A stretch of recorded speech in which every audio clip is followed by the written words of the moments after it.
Judul khotbah hari ini adalah bukan hanya pendengar. Dan target di akhir ibadah ini adalah kita mengerti ini. Bahwa karena Tuhan memperbarui perjanjiannya dalam hidup kita. Karena ada fresh covenant dalam hidup kita. Maka kita akan punya fondasi berakar dalam 3 hal ini. Yang pertama, kita hidup di dalam Tuhan. Semakin lama semakin hidup di dalam Tuhan. Semakin lama semakin senang hidup di dalam Tuhan. Yang kedua, semakin mempercayai Tuhan. Bahkan di dalam penderitaan. Dan yang ketiga yang kita hari ini akan dengar, bahwa kita memutuskan kita bukan hanya pendengar.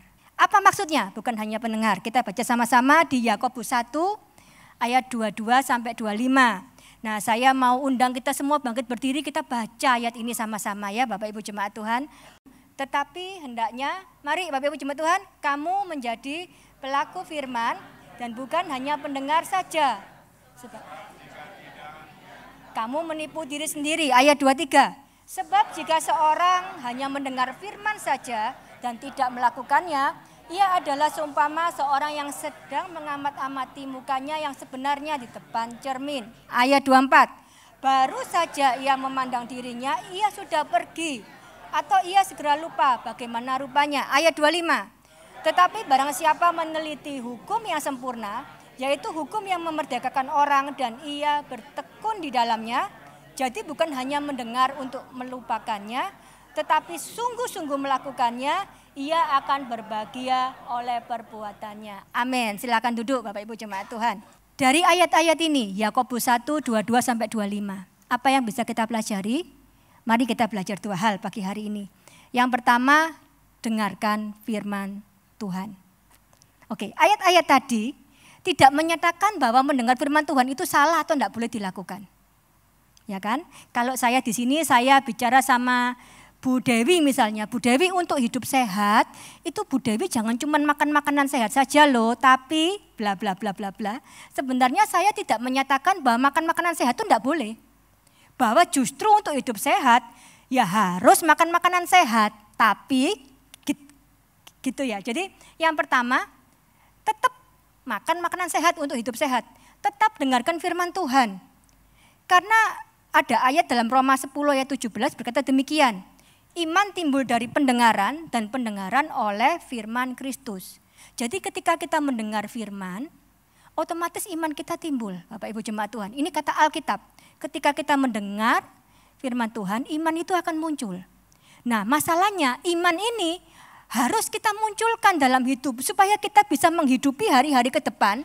Kita nggak tahu rencana Tuhan apa, kita nggak tahu di depan itu ada apa. Tapi kita perlu iman untuk kita semakin mempercayai Tuhan.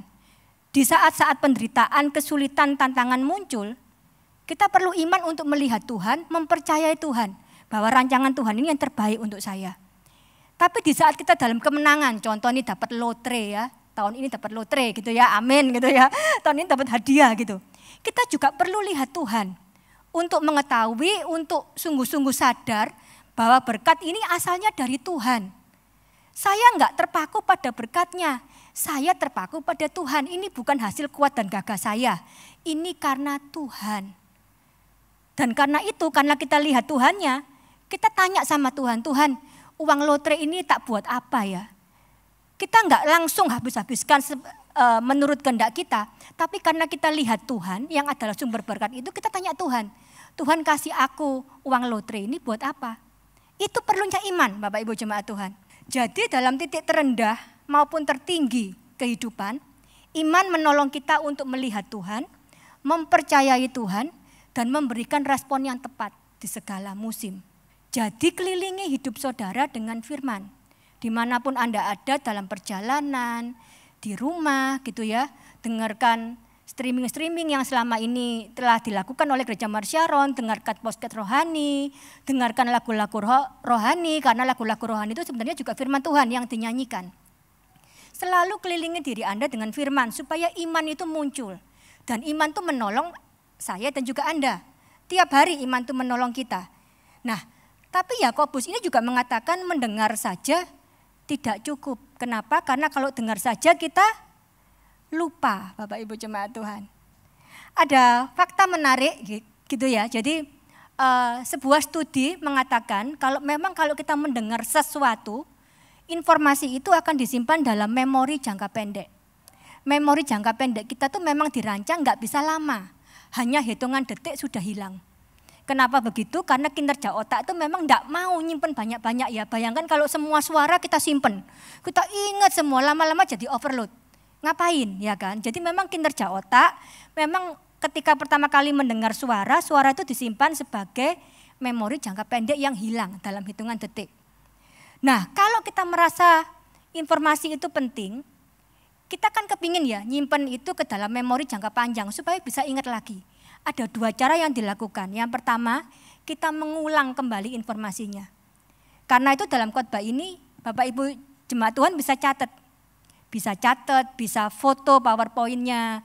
Kemudian nanti jangan cuma dicatat aja terus nggak dibuka. Nanti sore, besok dibuka kembali. Dilihat lagi, oh ya sewaktu itu Bu Antoneta bilang seperti ini ya. Oh ya waktu itu Pastor Erik bilang seperti ini. Mulai diingat lagi. Dengan cara itu, kalau Bapak Ibu rajin merenungkan firman Tuhan, maka ingatan memori jangka pendek tadi akan beralih kepada memori jangka panjang. Kita jadi bisa ingat. Kita ulangi lagi informasinya. Nah, tapi cara itu pun punya kelemahan. Bayangkan kalau kita tulis catatan ya, kemudian kita ke tempat makan, kita bawa catatannya, kemudian catatannya ketinggalan. Nggak bisa lagi, kita nggak ingat lagi, ya kan? Demikian juga kalau kita foto, kita simpan dalam handphone, kemudian HP kita ganti atau HP-nya error, hilang sudah gitu ya. Cara yang lebih efektif adalah kita melakukan firman tersebut. Ini kata studi ini. Saya kasih contoh ya Bapak Ibu jemaat Tuhan ya. Beberapa tahun yang lalu di kantor saya, di meja saya itu dikasih komputer, PC. Nah di PC itu dikasih password. Jadi waktu itu staf IT yang ada memang kasih password itu untuk saya. Password itu terdiri dari kombinasi angka yang saya nggak tahu apa artinya. Bukan ulang tahun saya, bukan anniversary saya, enggak ada hubungannya dengan saya. Kenapa angka-angka itu ada saya juga enggak ngerti. Tapi saya pakai password itu tiap hari, minimal 1 hari sekali. Karena saya masuk ke kantor tiap hari kecuali di hari libur. Nah bahkan juga dalam 1 hari yang sama lebih dari sekali. Karena kalau saya keluar meeting atau saya keluar ke toilet saya kunci layarnya. Kemudian untuk buka layarnya lagi saya masukkan password itu lagi. Itu berjalan bertahun-tahun hingga saat ini. Monitor saya sudah ganti, dulu tabung, sekarang flat gitu ya. Memori di komputer yang dulu cuma sedikit, ganti lebih banyak. Luarnya juga sudah ganti, tapi passwordnya tetap sama. Hari ini, bertahun-tahun sejak hari pertama itu, staf IT-nya sudah resign Bapak Ibu jemaat Tuhan. Saya sudah nggak tahu lagi, nggak dengar kabarnya dia ada di mana.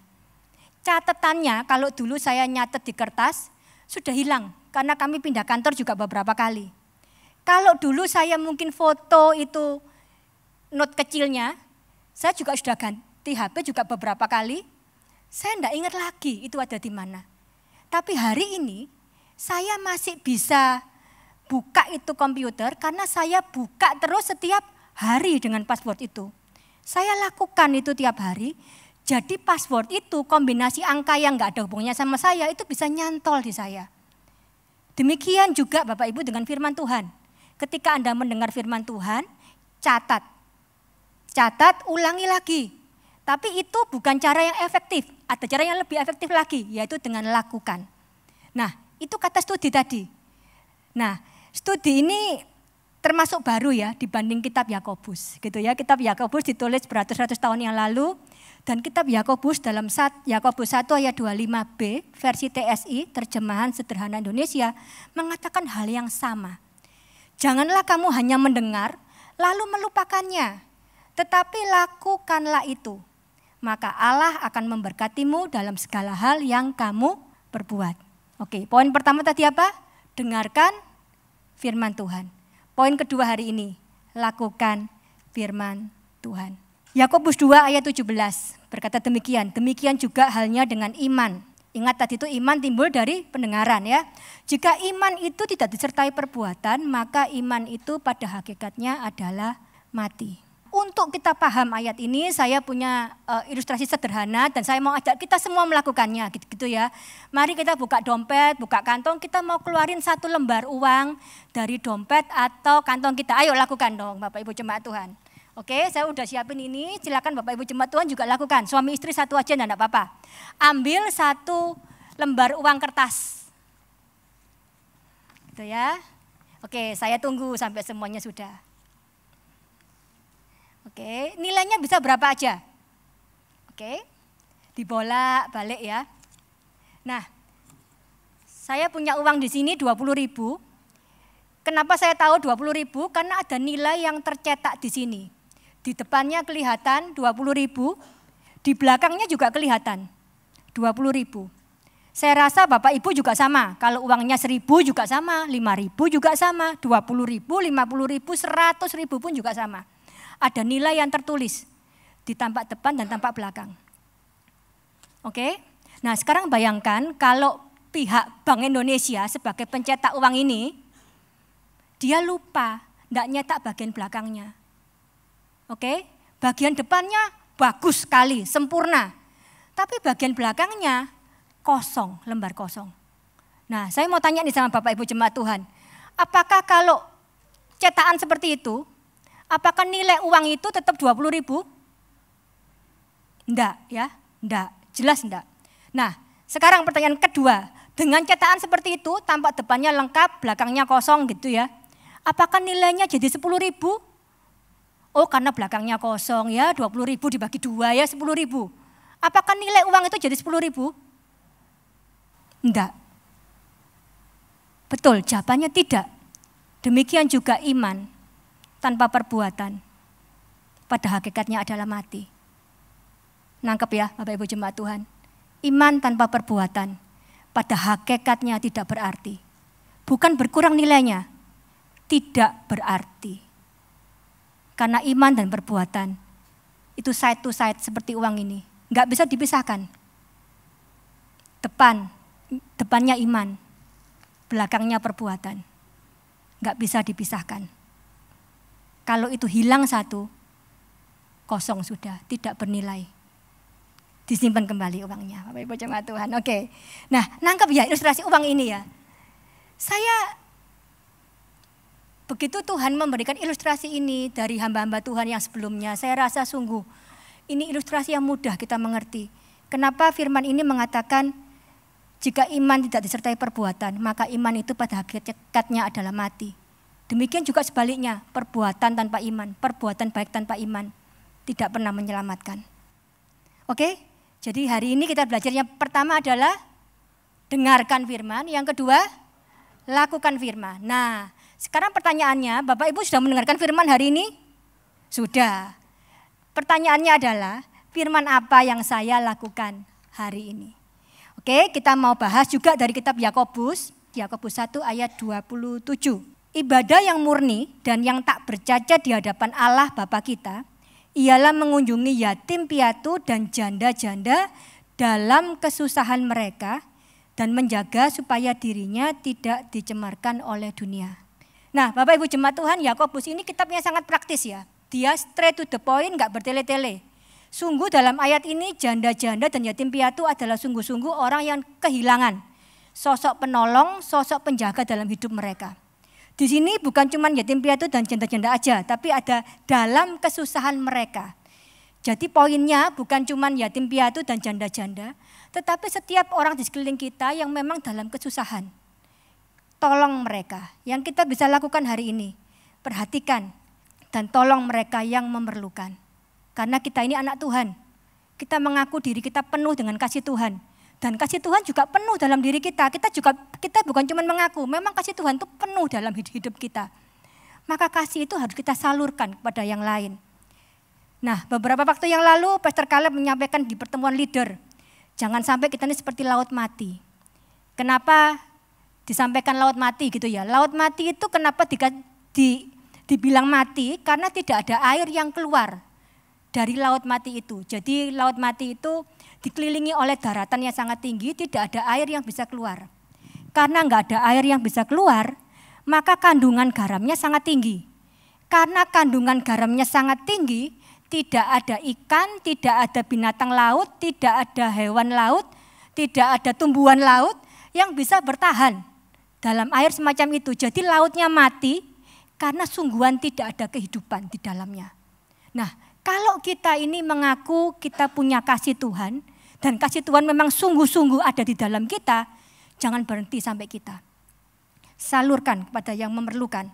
Dan tipsnya di sini, di Galatia 6 ayat 10 berkata demikian, selama masih ada kesempatan bagi kita, marilah kita berbuat baik kepada semua orang, tetapi terutama kepada kawan-kawan kita seiman. Selama masih ada kesempatan bagi kita, mari kita berbuat baik kepada semua orang. Tetapi terutama, ada terutamanya ya, kepada kawan-kawan kita seiman. Perhatikan rekan-rekanmu, tolong-tolonganlah dalam menanggung bebanmu. Jangan cuma menunjukkan, jangan cuma bilang aku ini penuh dengan kasih Tuhan. Tapi teruskan kasih itu kepada yang memerlukan, terutama kepada kawan-kawan kita seiman.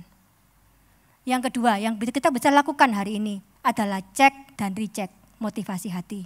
Saya kembali ke ayat tadi, Yakobus 1 ayat 27. Ibadah yang murni dan yang tak bercacat di hadapan Allah Bapa kita ialah mengunjungi yatim piatu dan janda-janda dalam kesusahan mereka dan menjaga supaya dirinya sendiri tidak dicemarkan oleh dunia. Nah, Bapak Ibu jemaat Tuhan, kedua, cek dan recheck motivasi hati. Kalau seluruh aktivitas kita itu seharusnya jadi ibadah yang murni, yang gak bercela di hadapan Tuhan, maka seluruh kegiatan kita itu juga untuk kemuliaan Tuhan. Tuhan lihat hati kita. Nah, ini yang agak susah ya kan? Karena seringkali kita punya aksi-aksi sosial juga kita lakukan. Kadangkala kita tidak ngadopsi hatinya Tuhan. Kadangkala untuk kepentingan diri kita sendiri. Untuk kepentingan kelompok kita. Nah, saya punya 2 tips. Yang pertama, jangan mendapat keuntungan pribadi. Ketika kita melakukan aksi sosial pun, ketika kita berbuat baik pun, usahakan sebisa mungkin jangan mendapat keuntungan pribadi. Ya, saya tahu ada 1-2 kantor yang mungkin mewajibkan kita untuk dokumentasi. Ya, dokumentasi seadanya lah. Itu untuk kantor ya sudah. Jangan memakai itu untuk kepentingan diri sendiri. Jangan memakai itu untuk namaku.